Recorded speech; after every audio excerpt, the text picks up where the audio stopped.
అదృష్ట రత్నాలయం జ్యువెల్స్ అదృష్ట రత్నం అష్టైశ్వర్యాలకు మహానిలయం. నమస్కారం, వెల్కమ్ టు ఐ డ్రీమ్. ధర్మ మార్గం విత్ విజిత కార్యక్రమానికి స్వాగతం.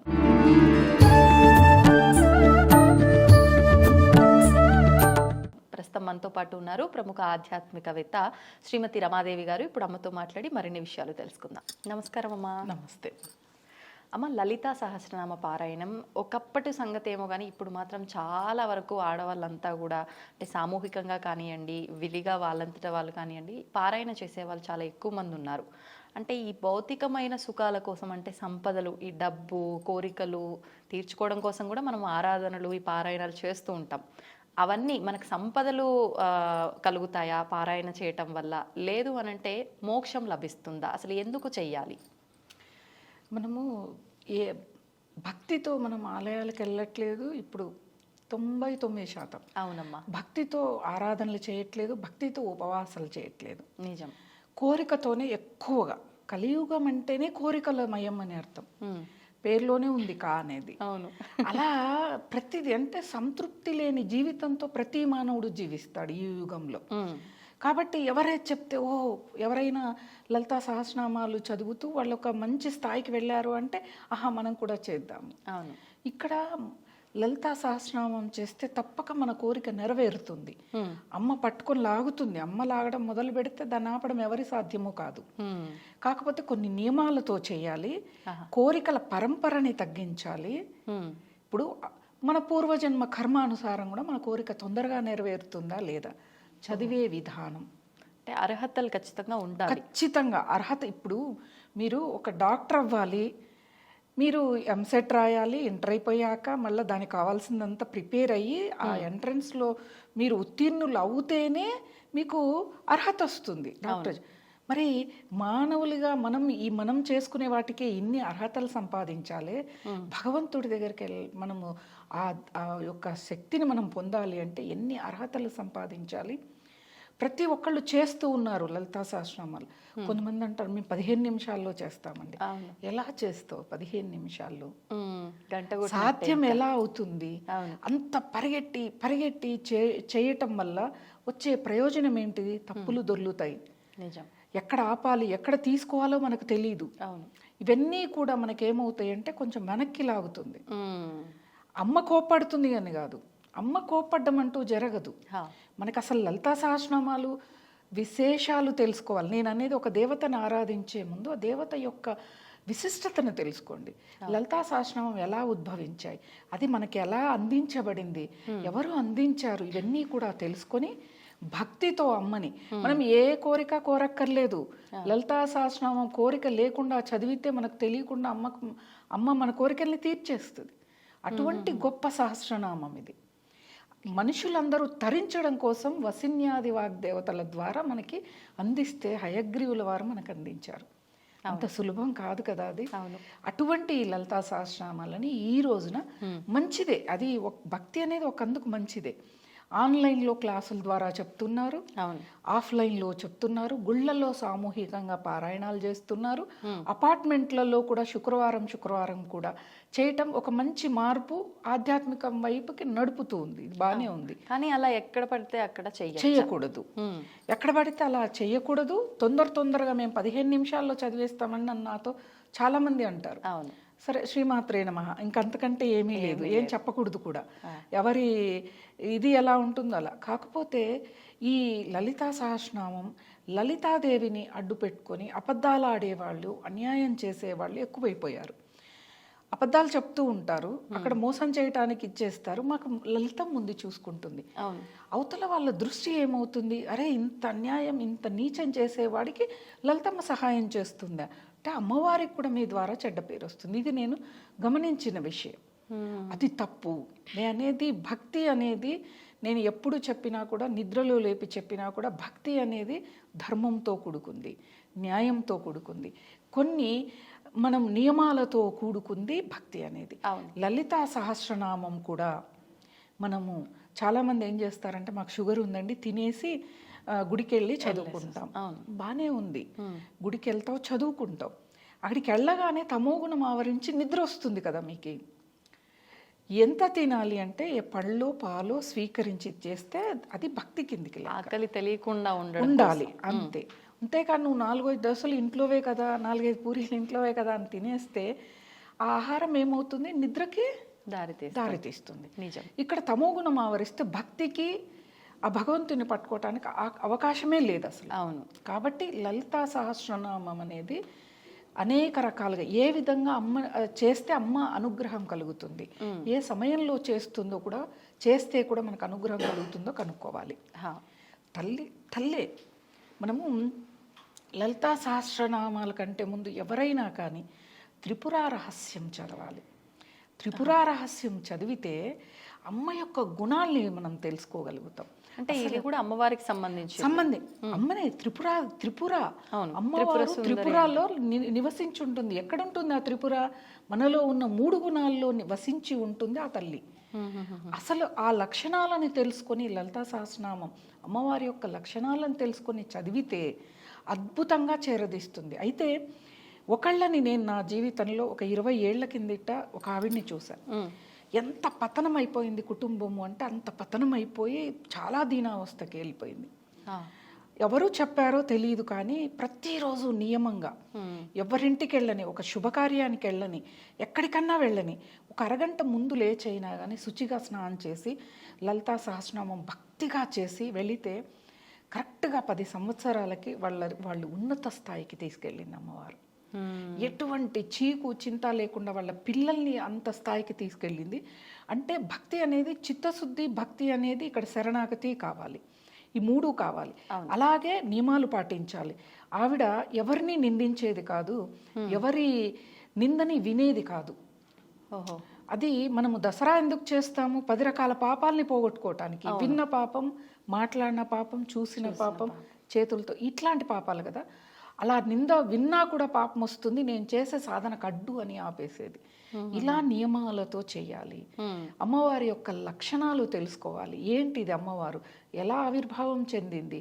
అమ్మ ముఖ కవళిక నుంచే వసిన్యాది వాగ్దేవతలు ఆవిర్భావం చెందారు. అవును.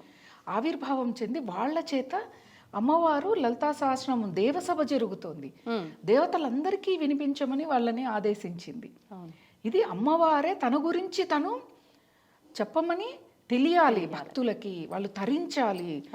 ఇది మోక్షమో ముక్త్యో ఇంకోటో కాదు. మనం మోక్షం అని మాట్లాడుకుంటున్నాం. మోక్షం వేరు, ముక్తి వేరు. ముక్తి అంటే మరో జన్మ కాదు, భగవంతుల్లో లీనమైపోవటం. మోక్షము అంటే పుణ్యం అయిపోగానే మళ్ళీ వెనక్కి వచ్చి జన్మ తీసుకోవాలి. ఇక్కడ ఈ చిన్న లాజిక్ అనేది మనకు ఉంటుంది. మోక్షం వేరు, ముక్తి వేరు. ముక్తి కోసం మనం ప్రాకులాడాలి, కానీ పలు జన్మలు, చాలా జన్మలు మనకి ఇక్కడ పడుతుంది అది ముక్తి రావటానికి. మోక్షంతో పాటు ముక్తికి కూడా ప్రయత్నం అయితే చేయాలి. ప్రయత్నం చేస్తూ సంసారంలో ఉంటూ సన్యసించటం ఇక్కడ అర్థం అవ్వకపోవచ్చు పదం. సంసారంలో ఉంటూ సన్యసించడం ఏంటిది అంటే, ఇప్పుడు మీరు చేస్తున్న ఉద్యోగం లాంటిది. ఈ గడప దాడితే అయిపోయి మీరు గృహిణి. అలా ఇంట్లో కూడా నా బాధ్యత ఏంటిది? వంట చేసి పెట్టడం, ఇంటిని శుభ్రంగా ఉంచటం, అతిథులు వస్తే సత్కరించడం, కుటుంబ సభ్యులు బంధువులు వస్తే వాళ్ళను ఆదరించటం. ఇది నా డ్యూటీగా చేయాలి. కానీ దానిలో లీనమైపోయి ఏది జరిగినా భయపడడం, ఏడవటం, కోరికల్ని ఎక్కువగా పెంచుకోవటం, ఇవి చేయకుండా ఉంటూ భగవంతుడి ఆరాధనకి ఎక్కువగా సమయాన్ని కేటాయిస్తే దాన్ని సంసారంలో ఉంటూ సన్యసించడం అంటారు. బంధాలతో బాధ్యతగా ఉండాలి కానీ ఎమోషన్స్ తో ఉండొద్దు అని వెళ్ళిపోకూడదు. ఎమోషన్స్కి ఎక్కువగా చాలా మంది మా కుటుంబంలోనే అంటారు, చాలా గట్టిది, ఏడవదు అని. ఎందుకు? నేను ఏడిస్తే పని అవుద్దంటే ఏడుస్తాను, ఖచ్చితంగా ఏడుస్తాను. నేను అదే చెప్తాను ఎవరికైనా. నేను బాధపడి దుఃఖపడి అన్నం మానేసి ఓ మంచానికి అతుక్కుపోయి ఓ రూమ్కి పరిమితం అయితే కష్టమో, వచ్చి చనిపోయిన వాళ్ళు లేసొస్తారు అంటే ఖచ్చితంగా నేను అలానే చేస్తాను. జరగని పనుల కోసం ఎందుకు మనం అంతా తాపత్రయపడాలి? ప్రతి దానికి తాపత్రయపడ్డం, కోరిక నెరవేరలేదని బాధపడిపోతాం. ఎంతవరకు? దీనికి ఒక పులి స్టాప్ పెట్టి జీవించటమే సన్యాసం. సంసారంలో ఉంటూ కూడా సన్యాసించటం. ఈ జన్మకు కాకపోయినా మరో జన్మకైనా సన్యాస జీవితం లభించవచ్చు. ఇది ముక్తికి కారణమయ్యేవన్నీ ఇలా ఉంటాయి అన్నమాట. అలా లలితా పరమేశ్వరిని 41 రోజులు తెల్లవారుజామున బ్రహ్మీకాల ముహూర్తంలో శుచిగా మళ్ళా నేను చెప్పాని బయట ముగ్గులు, గడపలకు పూజలు, ఎందుకంటే సొసైటీ మనకు సమాజం బాగాలేదు. అవునవును. ఒక చెవి కమ్మలు, దిద్దులు, బంగారు దొరికిన చంపేసి తీసుకుపోయే సమాజంలో ఉన్నాం కాబట్టి రాత్రే బయట ముగ్గులు వేసుకోవటాలు, గడపలు పూజించుకోవడాలు చేసుకొని తెల్లవారుజామున 3కు లేచి ఇల్లంతా చేయాలా. మాకు పన 8కో 9కో వస్తానకండి. మీరు పూజ చేసే ప్రదేశం వరకు శుభ్రం చేసుకొని శుచిగా, లలితా పరమేశ్వరి ఫోటో లేదు అని ఇంకో ఫోటో తెచ్చి ఇరుకిరుకు పూజా మందిరాలు పెట్టుకోకుండా మీ వెంకటేశ్వర స్వామి యొక్క వక్షస్థలంలో ఉన్న లక్ష్మినే మీరు లలితగా భావించి, అమ్మవారినిగానే భావించి దీపారాధన రోజు ఎలా చేస్తారో అలాగే దీపారాధన మొదలుపెట్టిన రోజున అమ్మవారికి పాయసాన్నం ప్రసాదంగా పెట్టి మన సంకల్పం, కోరికలతో చేస్తాం కాబట్టి ఇది మండల దీక్ష అంటే కోరికతో చేసేది కాబట్టి కోరికని చెప్పుకోవటం, అమ్మవారికి నా కోరిక తీర్చమనటం. ప్రతిరోజు నిత్యం మనం కొన్ని శ్లోకాలు చదువుకుంటాం, కొంత జపం చేస్తాం కదా, అది తప్పకుండా ముందే చేయాలి. నిత్యం చేసేవి ముందే చేసేసేయాలి. ఎప్పుడైనా మన పండగ రోజుల్లో కూడా పండగ చేస్తాము, ప్రత్యేకమైన నోములు నోస్తాం, కానీ ప్రతిరోజు చేసే సాధనని మర్చిపోకూడదు. ముందుగా అది జరగాలి, తర్వాత ఇది జరగాలి. అప్పుడే దీనికి ఫలితం వస్తుంది. గురువుని స్మరించుకోవాలి, తల్లిదండ్రుల్ని, కులదేవతని, ఇంటి దేవతని, గ్రామ దేవతని, వీళ్ళందరినీ స్మరించుకున్న తర్వాత గణపతిని ఆరాధించాలి. అదే అంగన్యాస పూజ ఉంటుంది, అది చేసుకుని లలితా సహస్రనామం భక్తి శ్రద్ధలతో అమ్మవారికి మధ్యలో తెల్లవారుజామున కదా ఆవలింతలు, తుమ్ములు ఇలాంటివి వస్తాయి. అప్పుడు ఏం చెయ్యాలి అంటే ఏమీ చెయ్యక్కర్లేదు, మీరు ఉన్న చోటనే మనం ఆవలిస్తే దేవుడి మీదకి వాయువు వెళ్ళేలా కాకుండా పక్కకు తిరగటం, తుమ్మిన పక్కకు తిరిగి తుమ్మటం కానీ ఏవైనా వస్తాయి మనకి. అలాంటప్పుడు కుడి చేతిని, ఈ కుడి చెవిని ఇలా పట్టుకుంటే ఇక్కడ గంగాదేవి నివసించి ఉంటుంది కుడి చెవిలో. కాబట్టి ఆ దోషం, మనం ఆవలించిన దోషం కానీ, దగ్గిన దోషం కానీ, తుమ్మిన దోషం కానీ, ఇంకేదైనా వాయువు ఎక్కడి నుంచి అయినా వెళ్తుంది, అటువంటి దోషాలని మనం నిర్మూలించుకోగలుగుతాము. తెల్లవారుజాము కాబట్టి ఎక్కువగా జరుగుతాయి ఇవి. కాబట్టి అమ్మవారి ప్రార్థన చేసి ముందుగా ప్రతి ఒక్కళ్ళు కూడా ఇది ఎవరైనా గురువు ద్వారా విని నేర్చుకుంటే మంచిది. ఎక్కడ దోషాలు లేకుండా ఎక్కడ ఆపాలో, ఎక్కడ తీసుకోవాలో తెలుసుకుని. ఆన్లైన్లో కూడా వినొచ్చామా? వినొచ్చు. లేదా మన ఫోన్లలో అందరికీ స్మార్ట్ ఫోన్లు ఉన్నాయి. యూట్యూబ్లోకి వెళ్ళి లలితా సహస్రనామం అంటే చక్కగా వస్తుంది. కళ్ళు మూసుకొని మొదటగా వినండి లలితా సహస్రనామాన్ని. ప్రతి అక్షరం, మన ఆలోచన ఎక్కడికో వెళ్ళిపోకూడదు. తెల్లవారుతుందేమో, పనా వస్తుందేమో, టిఫిన్ చేయాలో, ఇవి కాదు. అది లలితా సహస్రనామాన్ని వినాలి. రెండవ రోజు పుస్తకం ముందు పెట్టుకొని ఆ ప్లే అవుతూ ఉంటే ఎక్కడ ఆపారు, ఎక్కడ తీసుకున్నారు అనేది నేర్చుకోవాలి. అలా నిదానంగా నేర్చుకుంటూ 41 రోజు వరకు కూడా ప్రతిరోజు మన సమస్యని అమ్మవారికి చెప్పాలి. విశ్వజనని అమ్మ, విశ్వాన్ని సృష్టించడానికి కారణమే అమ్మ, బ్రహ్మకి ప్రేరేపించింది తల్లే. కాబట్టి అటువంటి తల్లి ఆ సమయం అనేది తప్పకుండా ఈ సమయం అనేది లలితాదేవికే మనం కేటాయించాలి. కేటాయించి ఈ విధంగా చేస్తూ 41వ రోజున ఈ లోపే మీ యొక్క కోరికలు నెరవేరిపోతాయి. తప్పకుండా ఈ 41 days ఖచ్చితంగా నెరవేరుతాయి. కానీ ఎంత భక్తి శ్రద్ధలు నేను అందుకే చెప్తున్నా, నియమాలు అనేవి ఉంటాయి. ఎవరి గురించి చెడు మాట్లాడకూడదు, మోసపూరితంగా ఉండకూడదు, హింసించకూడదు, ఎవరి జోలికి వెళ్ళకూడదు, ఎవరి గురించి చెడుగా వినకూడదు, మాట్లాడద్దు. ఈ నియమాలతో ఇప్పుడు మనం ఆరోగ్యం బాగలేదు అంటే ఎన్ని జాగ్రత్తలు, పథ్యం ఉంటాం, ఇది తినొద్దు, అది ఎలా ఉంటామో ఒక పూజకి కూడా భక్తి కూడా అంతే అవసరం. ఆ భక్తిలో భాగమే నియమాలు, ఆహార నియమాలు. మాంసాహారాన్ని ముట్టొద్దు, తామసిక ఆహారం, అతి కారం, అతి ఉప్పు, అతి పులుపు, అతి మసాలాలు, వీటిని తామసిక ఆహారం అంటారు. భగవంతుని చేరాలి అంటే తామసిక ఆహారాన్ని పక్కకు పెట్టాలి. ఇంకా వీలైతే ఇంకా మీకు అష్ట కష్టాలు, అష్ట దరిద్రాలు ఉంటాయి, వాళ్ళు ఇంకా భూషయనం, ఏకభుక్తం ఇలా చేస్తే తప్పకుండా నెరవేరుతుంది. నమ్మకాన్ని కోల్పోకూడదు. ఒకవేళ నెరవేరకపోయిన అమ్మ పరీక్ష పెడుతుంది. వీళ్ళు నన్ను భక్తిగా చూస్తారా లేదా అని ఆమె మనల్ని వరం ఇవ్వకుండా చూస్తూ ఉంటుంది అన్నమాట. మనం అంతే భక్తితో ఉండాలి. అప్పుడు ఆవిడ మనకున్న కష్టాన్ని ఒక 10 ఏళ్లలో తీరిపోయేది 1 సంవత్సరంలో తీరిపోయేలాగా, అంత అంటే కొండంత ఉండేది గోరంతతో పోతుంది అనమాట. ఇక్కడే చాలా మంది ఓపిక నశించి ఏకంగా దూషిస్తూ ఉంటారు దేవతల్ని. అసలు మనకి పరశురాముడి కథ వింటే పరశురాముడు గొప్ప తపస్వి, ఆయన అన్నీ అయిపోయి ఉంటాయి. శ్రీరామచంద్రుడు శివధనస్సు ఎత్తగానే వచ్చేస్తాడు తపస్సు నుంచి వచ్చి ఆయన ఈయనని సంహరించడానికి విల్లు సంధిస్తే అప్పుడు రాముల వారు ఆయన తీసుకుంటారు. ఆ విల్లుని తీసుకుని ఆ తీసుకునే క్షణములో ఆయన తపస్సు చేస్తున్న ఆయనలో అహంకారం ఉంది, ఓర్పు లేదు, అవన్నీ లేవు. ఆయనలో ఉన్న 2 కళలు అంటే క్షత్రియ కళ, దైవ కళ, విష్ణు కళ, ఆ రెండింటినీ కూడా రాముల వారు తీసుకుంటారు పరశురాముడి దగ్గర నుంచి. అప్పుడు ఆయన పూర్తి సంపూర్ణ యోగిగా మారిపోతాడు. అక్కడ త్రిపుర రహస్యంలో ఏమని చెప్పబడింది అంటే మనము తపస్సు చేయాలన్నా, ఒక భగవంతుని పట్టుకోవాలన్నా ఓర్పు, సహనం అంతవరకు ఆయనలో లేవు. ఓర్పు, సహనం అవి తపస్సు చేస్తున్న భూభాగం మొత్తము కూడా ఆయన పరిపాలించేవాడు. అది కూడా మొత్తం దానం ఇచ్చేశాడు, హోతలకి అందరికి ఇచ్చేశాడు. ఇచ్చేసిన తర్వాత ఏదో అగస్త్యుని కాస్త స్థలం తీసుకుని తపస్సు చేస్తున్నాడు. అది కూడా వదిలేశాడు ఈ శ్రీరామచంద్రుడి దర్శనం అయిపోయిన తర్వాత. మరి దశావతారాల్లో పరశురాముడు కూడా ఒక అవతారమైనా కానీ ఆయనలో కూడా కొన్ని అంశాలు, అంటే క్షత్రియుడు కదా, క్షత్రియ వంశంలో పుట్టాడు కాబట్టి ఆ లక్షణాలు ఉన్నాయి కాబట్టి ఆయనకి క్షత్రియ వంశంలో పుట్టలేదు, ఋషి యొక్క వంశంలోనే పుట్టాడు. కాకపోతే తన అమ్మమ్మ గారు చేసిన పనికి అంటే పాయసాన్న కుండలు మారటం వల్ల ఈయన ముని వంశంలో పుట్టాల్సింది, రుచీకుడి ఇంట్లో పుట్టాల్సింది ఇక్కడ పుట్టాడు, ఇక్కడ ఆయన పుట్టాడు అక్కడ.